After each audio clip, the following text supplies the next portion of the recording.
Good morning, good afternoon, and good evening, and welcome back to another episode of Top Tier Talk. What an exciting weekend English football served up for us yet again. It looks like no one wants to get the top four as the Saints go marching on with a 1-0 win against Arsenal and the Seagulls pick up all 3 points against Spurs. In the other game in the top four race, Ronaldo turned back the clock with a free kick that pushed United onto a 3-2 win against lowly Norwich. Watford's short stay in the Premier League looks all but over as they fall to a late goal yet again against Brentford this season. And King Kai and the Chelsea boys make the home of football their palace as they reach the FA Cup final with a 2-0 win over the Eagles, setting up a tasty final against Liverpool next month. So, Elliot's obviously not here this week, so we're just going to brush over the Arsenal game. Obviously losing 1-0 to Southampton, bottling essentially all hopes of their top four potentially. Any of you have any opinions or any input to that? Yeah. Well, due to go for it first. Cheers. I was just going to say, due to other results, that still means that despite Arsenal's loss, they have a decent chance of top four. They're only 3 behind with a game in hand. Granted, the game in hand is a difficult one, but because Tottenham also lost, it's not as bad as it could have been for Arsenal. So I wouldn't say it's top four lost for Arsenal, but 3 defeats in a row, considering go back a month ago, 3-4 games ago, they were clear favourites. It's changed quite a lot, but not over for Arsenal if they can bounce back. You know, I'm going to think the opposite to you, Chris, actually. If you look at their next 3 games, it's Chelsea, United and West Ham. That's 3 really tough games. And if they lose 2 out of the 3, which I'm predicting, will be, that could be their season over. Do you know what this season, especially the last 3 games, is giving me? Do you remember when Unai Emery, that last bit, they had the Europa League final and they were also in the top 4 and then they bottled it to Spurs? That's the kind of vibe I'm getting at the moment. So I don't know, as an Arsenal fan, are they all going to be Arteta out again or not? Do you know how react? It's awkward because they back him, don't they? They back him, but these 3... It is a failure if they don't get it, I think. With no Europe at all or cup games or anything like that, it'll be... I reckon they get 1 more year out of that squad topped before it falls apart and they end up at your Cities, your Chelseas, your Dortmunds, your abroads. They're too young. They're going to want to play in Europe and win trophies. They've got a year max left of that squad if they don't get it. It feels like they need 11, don't they? Their best 11 needs to be out there, and if not, then they're screwed. And that's just not that's not how you get into top 4. I'm afraid. If they were in the Champions League, they would be so screwed.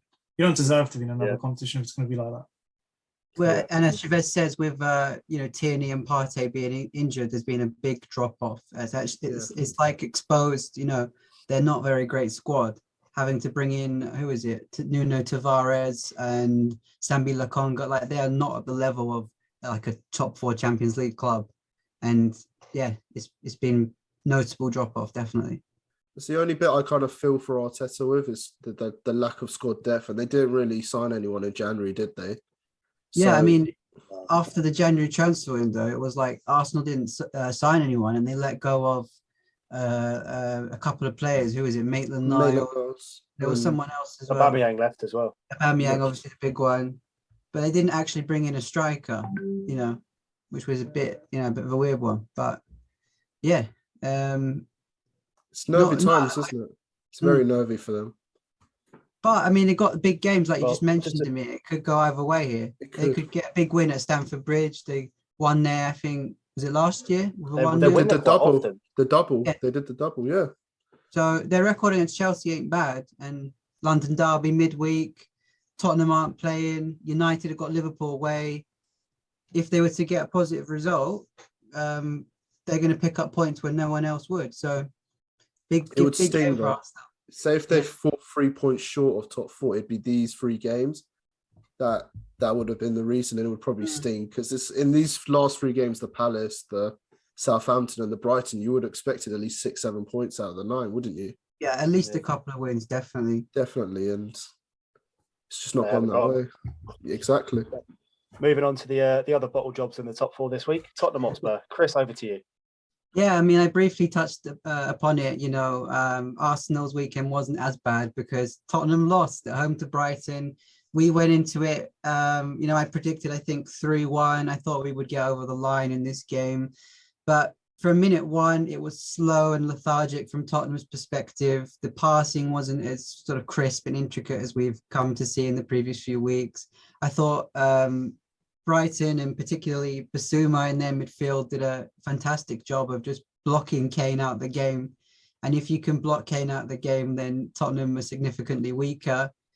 Kulusevski and Son also didn't have an impact. And those, big three, I touched upon it last week, how I praised how good they were. They didn't get a kick in this game, really. All three of them, had no real chances Tottenham didn't have many shots, a few half moments, but that was it. Brighton were the better team. And I think any Tottenham fan would probably say that they got what they deserved, really. 90th minute, Trossard, it was a good goal. I don't think we can begrudge them the points, to be honest. It's definitely a missed opportunity from a Tottenham perspective. I would probably take a point because we were just playing so bad, but unfortunately we lost it. We blew it last minute of the game. We don't, Tottenham don't draw many games at all. We've had so many last minute wins and last minute losses like this one, but yeah, we just don't draw. I think we had 3 draws all season. It's really low.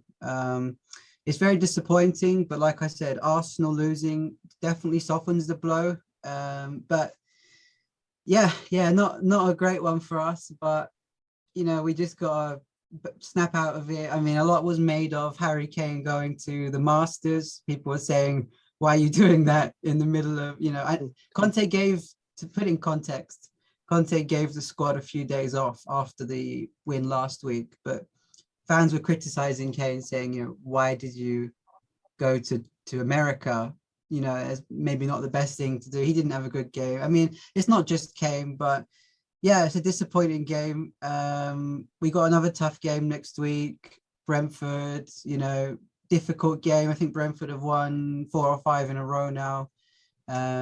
As we know, Dan, and we'll find out about in a little bit. But yeah, not a great one from Tottenham. Not a great one from Tottenham at all. But let's hope it's a one-off. Yeah. Either of you two got anything to touch on that?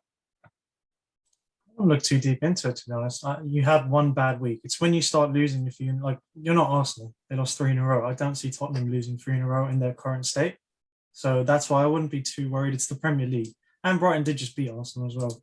And Brighton tend to do this to teams. Yeah, they hadn't won in 6, and then they go to rock up to North London and do both the teams. They do the double, yeah. You see that admin tweet, North London is ours. Yeah. It makes it like the stakes are so high, because if you look at it, Tottenham are generally happy right now with your manager and Kane staying, maybe because of you might get top 4. But if you don't, that changes everything. And it's the same with Arsenal. If they don't get top 4, then suddenly should Arteta leave? So the stakes are massive.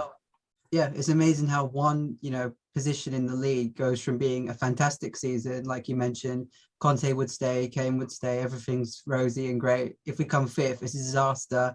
Kane might want to leave. Flip it with Arsenal, same thing. Even Man United, same thing. Like top 4 is enormous. So yeah, and just on what you said, I think context is always good to look at. Tottenham has still won, I think, 5 and 7 in the league. So it's overall pretty good. A one-off bad game. If we lose at Brentford, then that's more reason to worry. But let's not worry about things that haven't happened yet. We're still in good form. So yeah. And I was going to say, with Conte, if there's one thing we've noticed, he's not a yes man. Like, he hasn't come in, and when he came in, he said he wants to win the league. He's made it very clear that he will say what he thinks. So next season, this guy's going for the title. He's not going for top 4. And if they don't get Champions League, if you don't get Champions League, you're not going to attract the best players. So Conte might not get who he wants. And the manager he is, I wouldn't even be surprised if he left. So, and you have a history of falling out with managers, Daniel Levy. So, yeah. Let's hope not. Let's definitely hope not. I mean, yeah, just on that, Conte, when he was asked by a journalist in press conferences about, how's like the top 4 race and stuff, he's like, I don't want to answer this question because I'm not used to being in the top 4 race. Like he's purely going for titles. That's Conte. That's how he is. It's still that mentality, isn't he? That's a winning mentality into Tottenham, and he's definitely someone you'd call as like having a quote unquote monster mentality. No, what's it called? Mentality monster. That's it. He's definitely someone that falls in that category. But yeah, you can tell he's so passionate, and yeah, I mean, what a manager. We're lucky to have him. Definitely, we were very happy with him as well. But yeah, top four is big for Tottenham to keep him happy. So yeah, but as you said, time will tell. It's a blip in the system for Tottenham, but as Chavez said, you can't judge it on 1 week as the Premier League, and anyone can beat anyone.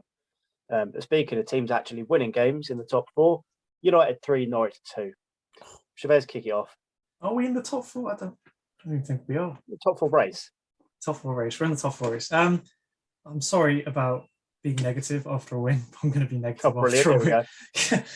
By the way, this negativity is at everyone except Ronaldo because he bailed us out of that game. I thought Norwich deserved to win. They played better than us. We got lucky. Ronaldo scored a free kick out of nothing, and he did. I mean, it's Ronaldo, isn't it?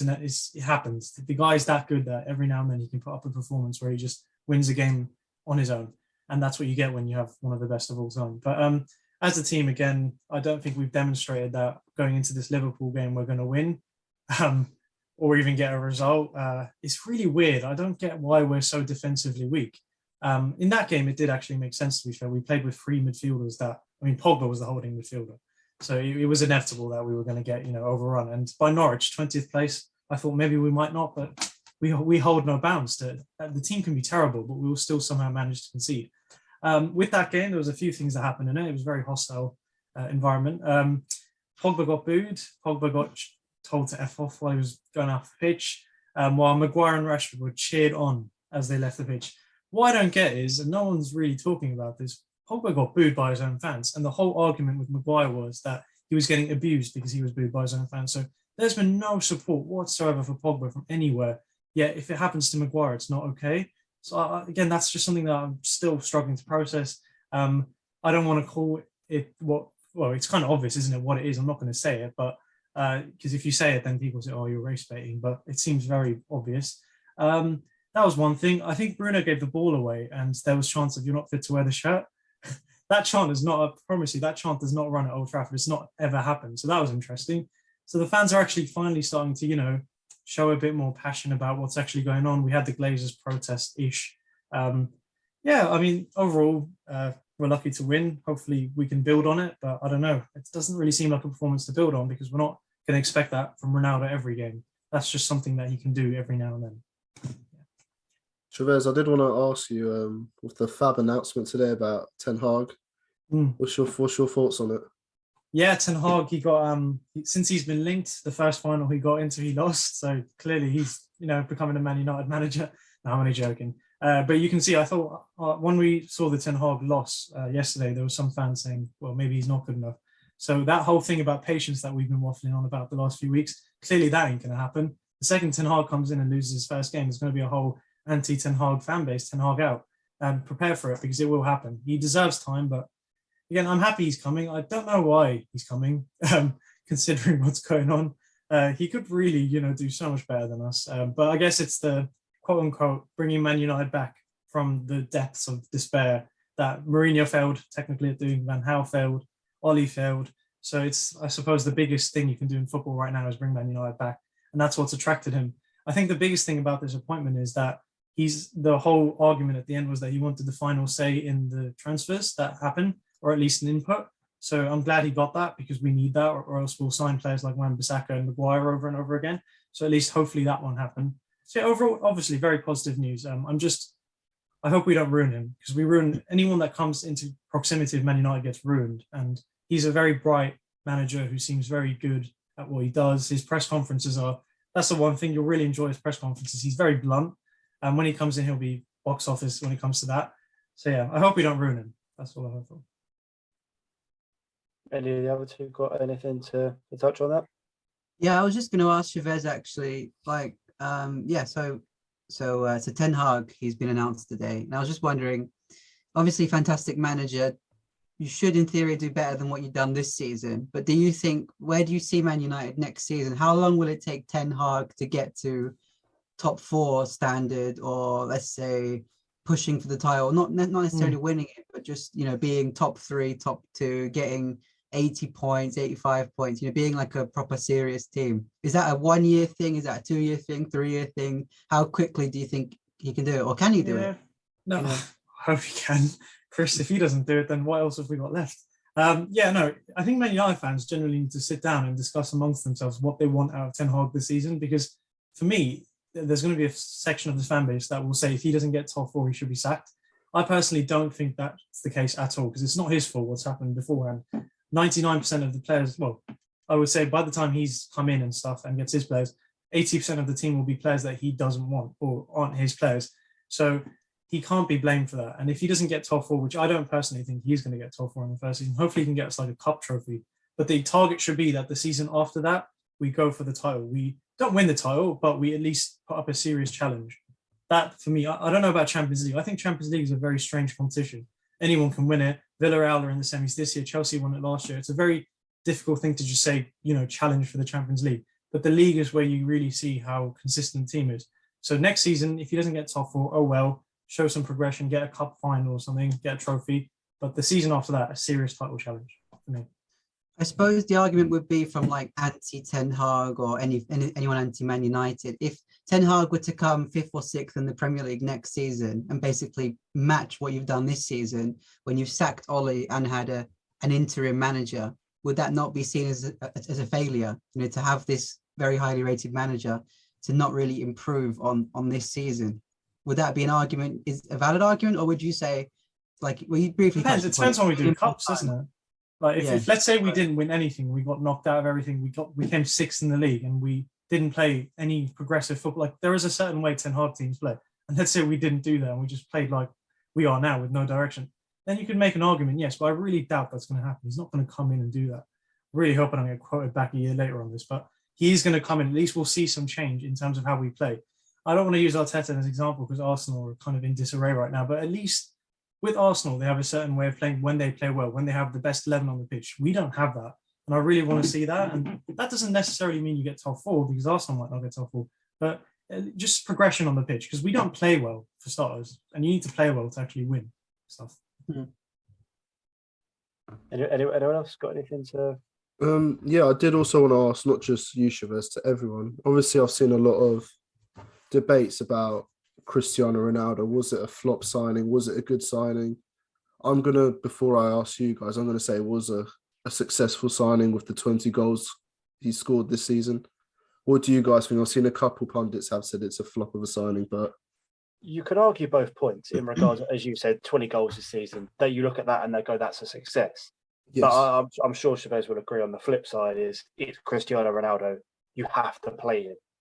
No matter, for example, if Martial had stayed and was banging in the goals, you can't drop Ronaldo for Martial. You couldn't drop him for Cavani. You couldn't drop him for Rashford. He has to play. You can't bench Ronaldo consistently. Otherwise, it's a waste of money and a waste of time in being there. So, it's just we don't have the players for him. Like if you want to play, want to play Ronaldo, you need people to cross the ball in. And in Wan-Bissaka, we have that's not something that's going to happen. Tellers has been off. Like he's not been good since he's come in. Yeah. Shaw is injured, and Dalot isn't as good as everyone says he is. So I mean, if we want to play to Ronaldo's strengths, then we don't even have the people to do that. Yeah. But yeah, as you said, you can argue both points for it, and there's always going to be pros and cons. Same as you said about the Ten Hag thing. If he comes in, and no matter what happens, he's going to have people going, "Oh, it's a great start, great progress." And the flip side, you're going to have people going, "Oh, it's a terrible appointment, it's a terrible management. Why have they done that sort of thing?" Chris, you got anything on the Ronaldo? Yeah, just on Ronaldo, I think. Particularly earlier on in the season, it was I think, in my opinion, a lazy argument to sort of pick on Ronaldo and say he doesn't press, doesn't do this, doesn't do that. And it's like ruined Ollie's style of play at the time. I never agreed with that argument. I think Ronaldo's got unbelievable individual quality. He was basically the sole reason, I'm going to say, they got through the Champions League group stage. He's won them lots of games in the Premier League, hat-trick against Norwich and Tottenham. Notable games as well as other goals. Yeah, I think he's done a lot this season, but it's very easy to pick on him and say he doesn't press much. But I think he's never really been the guy that's pressed a lot, And I think the difference is between now and the Real Madrid team he was in of the past and the previous Man United team is they had much better players to play alongside him. and ultimately win games. But I think he's still been very effective this season. He's got over 20 goals again. I read a stat, it's 16 straight seasons of 20 plus goals, which is just unbelievable. So for me, I think it was a great signing. I don't think Man United, when they were presented with the opportunity last summer to sign Ronaldo, could ever turn it down personally. I think he's been successful. Even if Man United haven't been, I think he has been personally. Yeah, it's subjective. It's a hard one. There's pros and cons, and there's arguments for both sides. But again, if you make it into the top 4, then it'll be a successful signing. But moving on from Manchester United, begrudgingly moving on to Watford. Anyone else want to start? I think it's Dan. You said that the 2 games they had to win were Leeds and Brentford, and you've lost both. I think it's done. It's fully done. It's dead and buried. Yeah, it's curtains now. As Chavez said a few weeks ago, you're probably going to laugh at this. Pre-season friendlies here on in. It's pre-season friendlies. It's like a plague. It's reached Watford now. Yes, it's going around. It's going to reach North London soon. But Dan, I think I was just going to say, is that 10 home Premier League defeats? That is a record. Has it equaled the record for or are we record holders now? I've tried not to look. If it's not the record, you're going to be very close for sure. If it's not the record, it's joint. Because the most Premier League games lost in a row is 15 by Sunderland. So if we haven't equaled it, if we haven't beat it, we're going to have equaled it. But that says a lot about us this season. Spineless, nothing there. Typical Watford in regards of started awfully. They started well. You could see the goal was coming, and we got undone by a long throw. Literally everyone stood in the 6-yard box. They put a long throw in. It's managed to go through everyone and just fall to someone unmarked. Where the defence was, I don't know. But again, that's what happens. I've said this every week. We're down there because we play like that. Half-time comes around, and we score a goal 55 minutes in, and we scored, and you had that spell of 10-15 minutes where you're on top. Your players are like, okay, we might be able to do something here. We had that spell. Pressure obviously come to nothing, and we did a Watford. We missed 2 open goals in the space of about 5 seconds from literally on the edge of the 6-yard box, hit the post and then straight over the bar. Goal kick comes in, ball goes over the top, free kick given away, 95th minute, Ericsson swings in across. I don't know what, Dennis was about 5 yards behind everyone else, plays everyone onside, and I believe it was Janssen just runs straight to the middle of our defence and headed it in. That's the second time I've seen us play Brentford this season, and the second time I've seen us lose in the 95th, 6th minute to a set piece. Do you want me to give you some hope? I know this is all negative, and we've all been so negative so far. I'll inspire you. So you've got 22 points. 22. Yeah, you do have 22. That sounded surprising when I said it. It sounded low. But okay, you've got 6 games left. No, it is. You've got 6 games. You can get 18 points. You have 22 points already. If you get 40, you get through. You survive. So you have 6 cup finals. And I don't know why I'm saying it to you. I feel like I need to say it to the Watford players and sit them down in that dressing room. Well, but you're talking about cup finals, and our next game is against Man City. It's Man City away. How did that go? How did that one go? Nah, do you know what then? Let's hypothetically paint a picture. Your next game is Man City, perfect. You've got 6 games. First one is Man City. If you beat Man City, the best team in the league, probably the best team in Europe. We haven't beaten them. You have 5 games left. You can beat anyone. You have that mindset. So beat Man City, beat the next 5, and you survive. That's the mindset. I'm going to give you some hope. You're not mathematically down. You're not mathematically down. You're not down until you're down. The players are down, if that makes sense. Probably people on Twitter were saying since the second game of the season, which is a fair argument in regards of the way we were playing. Playing's a term that I use loosely with Watford at the minute. We don't really play football. We just kind of we don't even. I was going to turn up. We don't even turn up half the time. There's just been pinpoints through the season where it's just been an absolute shambles. And then this week has come out that apparently the hierarchy are happy with Hodgson and apparently looking at him to stay for next season. No, leave. But as I said, Scott Duxbury last week, apparently with this whole supporters meeting, apparently has said that he's happy next season to keep Kuchka, Cleverley and Goslin in the Championship. If that happens, we're going to be joining Derby in League One. It genuinely, it is an awful midfield. But maybe it's Championship quality that can get you. It's not Championship quality. And you saying Hodgson, you wouldn't keep him. Maybe that's not a bad thing to keep a manager for more than 5-6 months. Maybe I genuinely no. Hodgson, I genuinely think is probably one of the most hated Watford managers that I can remember. Really? Yeah. Did you say he's done that bad? Like Watford were already in the bottom. We weren't expecting him to come in and work miracles and us to pick up stupid amounts of points and stuff like that. But just the stuff that he does, like bringing off your creative players, I can understand why he did it. Maybe at Anfield, obviously we were still 1-0 down, but bringing like loser off. But he's doing it like at half time or at home when we're still in the game, when you're bringing off creative players and going defensively. And no matter who you are, whether it's us, whether it's United, whether it's Spurs, whether it's Chelsea, if you're in a game, say if it's 1-0, and you sit back for 20 minutes, half an hour, whether you're playing as United might have done at the weekend, sat back and let Norwich come onto them. Any team that you play in any sort of football match is going to get one chance. And because we can't defend or play football, they take it. We can't play, sit back and counter. Can I just ask you, like, if you just take this recent game against Brentford as an example, Watford in the 93rd minute missed like a proper easy chance, an open goal, as you described it, with loser. And then, as you mentioned, one goal kick and one free kick later, Watford lose the game. Is that Roy Hodgson's fault? Like, would you blame him? No. I don't agree with that. I believe the buck should stop at the players for that. In regards of Fred, as I mentioned, Dennis keeping everyone on side. That's ridiculous. There's no need to do that. He was no one's probably seen the picture. He was a good 4 or 5 yards behind the defensive setup.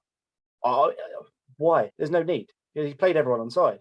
Isn't that just like lack of awareness? That's what I'm saying. That the stuff like that isn't Hodgson's fault. Players aren't picking up their man, but it's also like as I was touching on the substitutions and trying to manage the game management from the sidelines. Even like in interviews, as I mentioned a couple of weeks ago after the Wolves game, he's come out and said, "Oh, we nearly drew the second half." I know he's not going to come out and go, "You played terribly," but a bit of truth. What's the point of saying we nearly drew the second half when we still lost the second half and lost the game 4-0? Like stuff like that. Yeah. Or coming out and going, he doesn't help himself. Every week it's the same. We've got, we were unlucky, we were hard done by. No, we played, as I said, we played well for 15, 20 minutes to the game. I'm not expecting us to play a 90 minutes a game for 38 game season at full tempo, because no teams can do that unless you're Liverpool or City. But I was talking to my dad earlier, and it was like a regard of even if you turned up at sort of 1 in 4 games against your Norwiches, your Southamptons, your Evertons, your Palace, games that you could say that we could win. We've won 5 games, I think, this season, which is averages of one out of 7 across the season. So, can I just ask you one last thing, Dan? You're not happy with Hodgson, right? No. Watford get through managers all the time. But my question to you is, could any manager have kept Watford up this season? As depressing as that sounds, like you're saying Hodgson's made a lot of mistakes. I don't think he was perfect. Could he have kept them up? I don't think it's a matter of the manager. It's looking at it. It's got to be the players at this point. As I said, I believe the buck should stop at the players for their own personal mistakes. Some of the stuff that the players are doing just isn't great at all. But it's just, as I said, down to the players and backroom staff. There's no point sacking him now unless you've got someone like Burnley, for example. They've sacked Shire, Dyche, and they've got no one to replace them. If we can sack Hodgson and move on and get someone in straight away that can work with the squad and got 5-6 weeks and go, you're out, you're in, you can stay, that's fair enough. But there's no point if we haven't. But moving on to the last set of games and the last team here, Amir. Another strange week for Chelsea. A win, but a loss in Madrid, and then back to the capital when you're FA Cup semi-finalists. Yeah, another roller coaster of a week. I mean, we all watched the Real Madrid-Chelsea game. What a game that was, wasn't it? As a neutral, the emotions you go through as a Chelsea fan when we're 3-0 up. And then Kai Havertz misses that header. I'm not going to blame him for it. It was a good header, good save. And then Modric with that pass, world-class pass. The finish was world-class by Rodrigo as well. And I think that was the turning point for us in that game. But with that whole fixture, both ties, I think it was our errors that caused us to lose the game. We had Mendy obviously in the first leg with the pass to Benzema for his hat-trick. And then Kante with the misplacing of the pass for the first goal, and then lack of communication for the second. Pulisic missing chances. The Alonso handball. It just wasn't for us to go through, was it? There's too many things went wrong. And I'm not going to be one of them Chelsea fans that start saying Kante out or Pulisic out and stuff, because these players have been so important to us, especially Kante last season in our Champions League run. I feel it's so disrespectful to Chelsea fans that want him out, because he's such a world-class player still, in my opinion. What he brings to the pitch, no other player in world football brings, the amount of running, etc. But it just wasn't our day, was it? I'm gonna. No. I remember 2-3 weeks ago, I said Timo Werner out. I want to give him a big shout out to him in that game. Absolutely worked his socks off. That goal as well, that little solo goal. I think everyone was laughing. I was laughing when he scored that. I was so shocked, but it just wasn't our day. I was going to say, mate, I don't want to blame one player for this, but I think when you have a game that big, it's a UCL quarterfinal, right? And your players have to, to some extent, be at their best or somewhere there or thereabouts. So for me, if Lukaku was anywhere there, you'd be in the semi-final right now, because that chance he had, he should have scored that. It's our errors, isn't it? 9 times out of 10, Mendy doesn't misplace that pass. 9 times out of 10, Lukaku scores that header. 9 times out of 10, Kante does not misplace that pass. It just didn't go away. It was just a collective of things that didn't go right for us. But to be blaming players and asking them to be out and get them out of this club, I just think it's so stupid from Chelsea fans. Yeah. That's the problem with the modern fans, basically, too reactionary. But I guess what can we do? And then, especially the first goal, the Modric one, what a pass for that. Appreciation, the finish as well. And then I was watching a podcast, the Chelsea one, they said Mendy should have positioned himself better for that goal. It's just, you're trying to find little things. It was a brilliant strike. No keeper is saving that, trust me. And that was obviously downfall for us. And then we go to the Crystal Palace game, which we did win 2-0, lost his cheek, good finish. Mount scoring at Wembley, and he had a bit of a what's the word for it?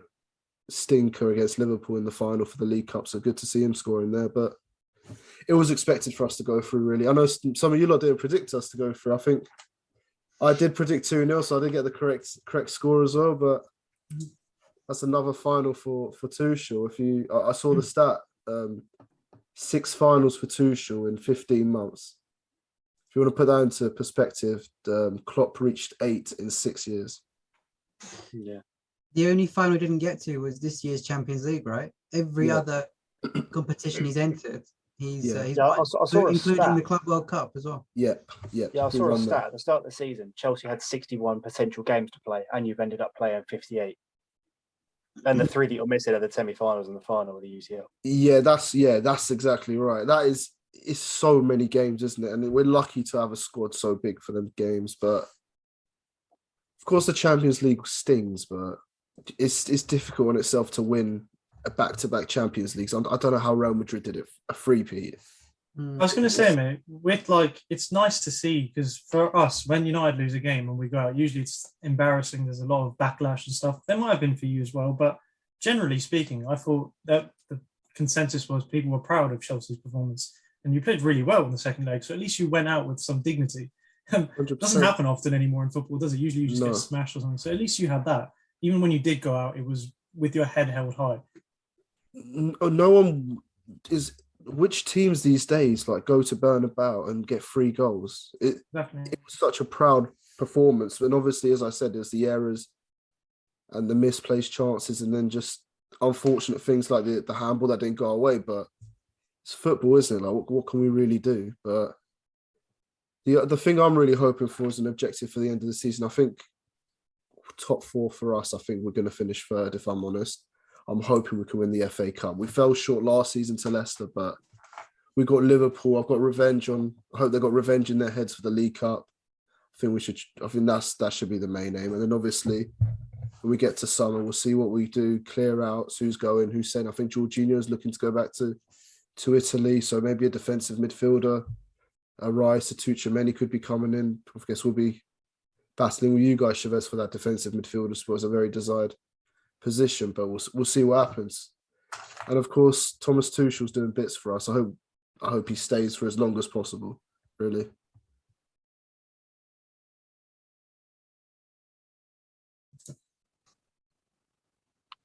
So that is the end of that. So moving on to the predictions and the combined 11s with Amir and Chavez.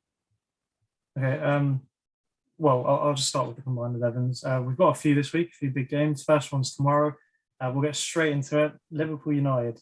Combined 11, quick fire. Liverpool United in goal. Just to start off, Alisson. Yeah, Alisson. Yeah. Alisson. Yeah. Chris. Yes, Alisson wins. Right back. This is going to be really quick. Trent.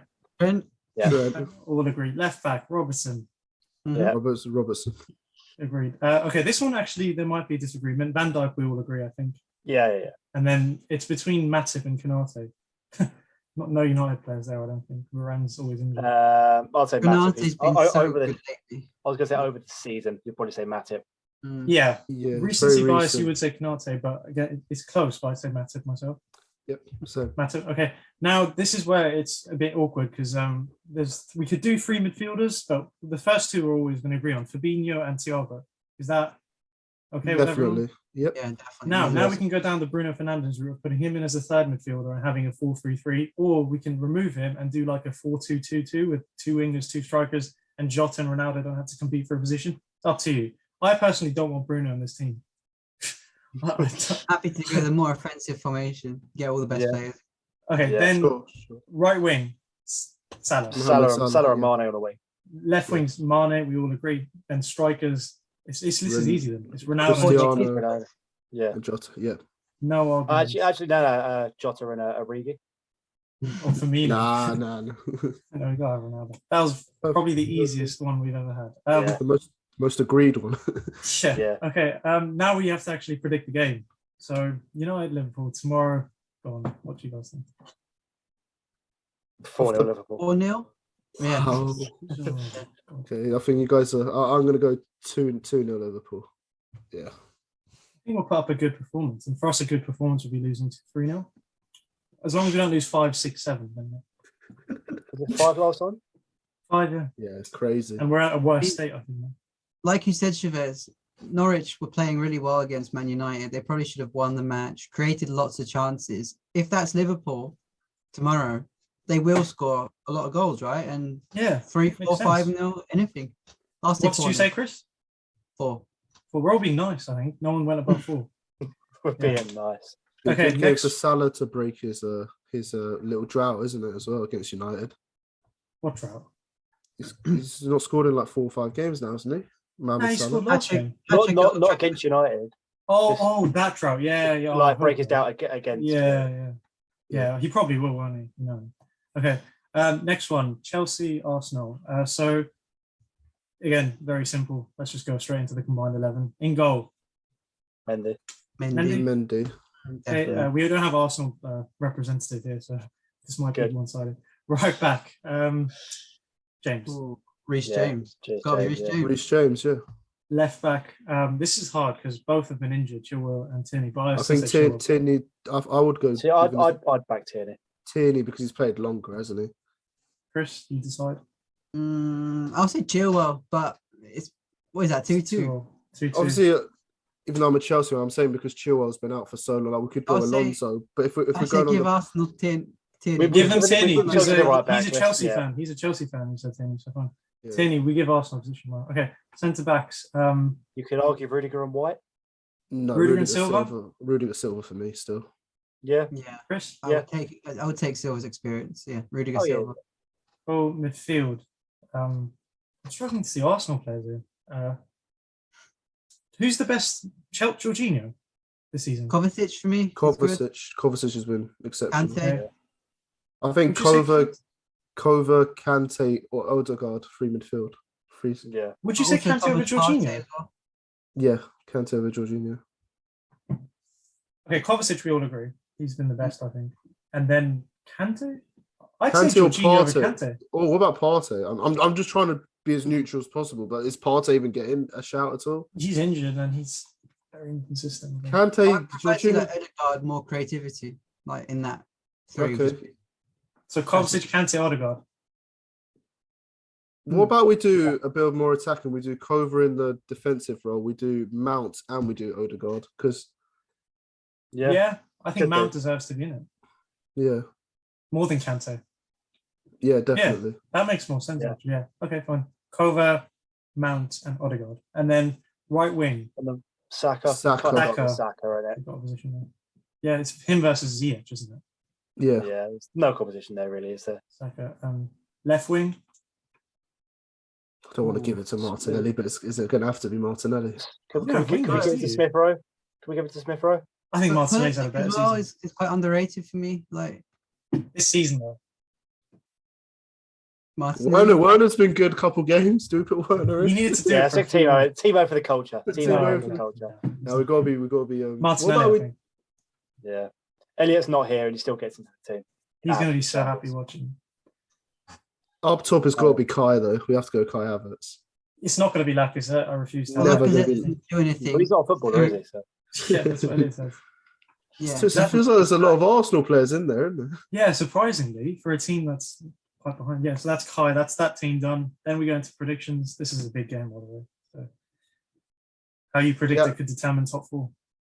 I do want to say before you lot predict, Chelsea do have a knack of losing to Arsenal when Arsenal are not on form. If you remember last season with the 3-1. They do it all the time. You're like, Yeah. oh, So no, it's you're just charity right. work, Yeah. isn't it? For Arteta to keep his job, right? It's always perfect, isn't it? Arteta's like he's on the ropes. And He's then got Solskjaer he as plays well. Chelsea. Maybe Pull out that like 5 win. games in a row. Pull out a win. Despite that, I will side with Chelsea. I will say 2-1 Chelsea. Close I'll game, say but Chelsea. 2. I'll say 1-0. 1-0 Chelsea. Next one. Well, what's the next? We'll just do Arsenal United because we have to do another combined 11. Arsenal United combined 11. Here we go. In goal, David De Gea. Come on. David Do we, De have Gea. to, do we have to pick? What? Yeah, De Gea's had a good season. Yeah, right? De Gea. Sorry, De Gea haters. No, the Ramsdale hate. The The Ramsdale haters. is going Haters to be everywhere. and us, isn't it? Yeah. Yeah, hey, I've seen that's, Ivan yeah. Ramsdale, but De Gea's been great, I think. Okay. Yeah. Right back. Tomiyasu. Guess. Tomiyasu even hasn't played. Tomiyasu's been injured for Is ages. it going to be Cedric? We're not putting Cedric in. Ben but White, still- right back. I'd put Dalot in. Dalot? Tomiyasu still. Ben White at right back. What? Damn. Ben White's probably going to get in normally in his position. So if I'm not mistaken, I think Tomiyasu last played a game in January. Like That's he's still just- better than been anything injured these for a lot while. are putting up. Well, This okay. one Bissaka's playing. Give it to one. Give it to Give it Bissaka. to No, one. no, Give it no, to no, no. Yeah, do it for the culture. It's Go a on. footballing Let's combined choose 2 11. votes so far. Okay, Tomiyasu one vote. What are you guys saying? I'll say Bissaka for the culture, just to annoy you. I'm gonna go Dallo. I would have gone Dalot just over one That was Bissaka. in. Okay, left back. Coutinho. Yeah. That's quite Yeah. easy. Yeah. Centre backs. Season. Oh. Gabriel and Maguire. White. Ben White. Maguire and Gabriel. Would you not put Varane in or just not playing enough for you? It's He's just not What was- playing, is he? He hasn't done enough. So it's yeah. Gabriel I'll and go the Ben Arsenal White. centre back. Yeah. Yeah. That's It's the based on this season. If anyone gets some Yeah. now. Midfield. I think Fred should be in it. He's played well. Fred Party and Odegaard. Odegaard over Bruno. No I think Bruno, Bruno no or Pogba. Odegaard. Oh, Pogba's probably even. Pogba's probably even better than Fred. If you put in Fred, you kind of have to put Party in as well. Yeah. Because What Partey about- only got in a week ago or 2, wasn't it? Yeah. Pogba, Partey, and Bruno. No, over Odegaard. Bruno's had more output than Odegaard. Yeah. Well, are we agreeing on Pogba and Partey? Really tight. I think Odegaard's got to be in. Okay, but are we Odegaard- agreeing on Stick- Pogba and Partey? Stick him on first? the left. Yeah. Odegaard. Yeah. Okay. Do watch your best and stick Odegaard out on the wing. We've got to do it. Okay then. There's no Okay, do that then. Rashford had a stinker of a season, so it's got to be Odegaard. And Odegaard could play. He plays quite well on the right. Odegaard. I think it's Saka. Yeah. For Saka left wing. Put Saka Yeah, on the left. Yeah. Ronaldo up right. top. Okay, Yeah. so Ronaldo. Pogba, Partey, Bruno. Right wing, we're going to say Odegaard. Left wing, we'll say Saka, and striker is Ronaldo. Cristiano. Yeah. That's Okay. the team. Okay, cool. Then we go into predicting this game. Again, this is just, are Arsenal going to lose again? Fifth time in a What row. a hard game to predict, right? Because both teams are Both teams are up and terrible. down. The Arsenal agenda is back. 3-1 United. It's returned. Actually, I have to do a preview. I just realised for this game, so I'll throw some stats at you. This will hopefully, put you in the right frame of mind to predict. So going into this game, Arsenal, they've lost 3 in a row. They lost to Palace, they lost to Brighton, they lost to Southampton. Clearly, when they get players injured, Tierney, Partey, Tommy Ash has been out for ages, Lacazette, they seem to lose quite a bit. United, they just beat Norwich. Ronaldo bailed them out in that game. And the last time actually United played Arsenal, Ronaldo got a brace. However, the last time United won in Emirates was in 2019 in January in the FA Cup. So there's a lot of things back and forth. It's going to be a tough one, and it's a really important one. The stakes are massively high. We'll see who wins. Go on then. Based on that. I'll say 0-0. I haven't had 0-0 in a while. I'll say 0-0. No one wants top 4. So it's defenses are too bad for that, Dan. I'll say 2-2 again. 2-2. I'll go 3-1 as I said before. 2 United. I agree with Chavez, 2-2. I think draw, but definitely goals at both ends. Okay, then we go into the actual, next preview, I guess. Who's playing? Saturday, first kickoff of the week was actually us, so we're in chronological order. It's actually Man City and Watford, Dan. So take it away. Right, so Man City Watford, a replay of the 2019 Cup final, and looking at the Watford players, looking at the Watford team, looking at the Watford position. And as previously mentioned, this is one of our 6 cup finals. We don't turn up in them. There's not a lot of hope for us, genuinely, in this season and against Man City, full stop. We haven't beaten them since, I want to say, the 70s or the 80s. So it's a long time. They hammer us every time we go home and away. It's just not a good team.